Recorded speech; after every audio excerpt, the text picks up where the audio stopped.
દાંતા તાલુકાના નાગલ મોરિયા ગામે ખેતરમાં બાંધેલી એક ગાયને કોઈ અજાણ્યા ઈસમો રાત્રિ દરમિયાન મારી નાખવામાં આવી છે। દાંતા તાલુકાના નાગલ મોરિયા ગામે ખેડૂત ઈશ્વરભાઈ કાળુભાઈ પરમારના ખેતરમાં રાત્રે કોઈ અજાણ્યા ઈસમો ખેતરમાં પ્રવેશ કરી એક ગાયને દોરડાથી પગ થાંભલે બાંધી પથ્થર અને અન્ય કોઈ બીજા હથિયારો વડે અબોલ પશુને મોતને ઘાટ ઉતારવામાં આવ્યું છે। ત્યારે ખેડૂતને આજ રોજ મોટું નુકસાન ભોગવવાનો વારો આવ્યો છે।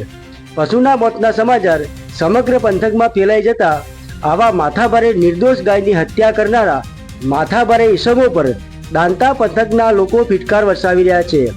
આવા બેખોફ બની ફરતા હત્યારાઓને દાંતા પોલીસ કાયદાનું ભાન કરાવે એવી પશુપાલકો માંગ કરી રહ્યા છે। ત્યારે ખેતર માલિક દ્વારા દાંતા પોલીસને જાણ કરાતા દાંતા પોલીસ ઘટના સ્થળે આવી પહોંચી આગળની કાર્યવાહી હાથ ધરવામાં આવી છે। આવા જ અવનવા સમાચાર જોવા માટે અમારી ચેનલ લાઇક, શેર, સબસ્ક્રાઇબ કરવાનું ભૂલશો નહીં।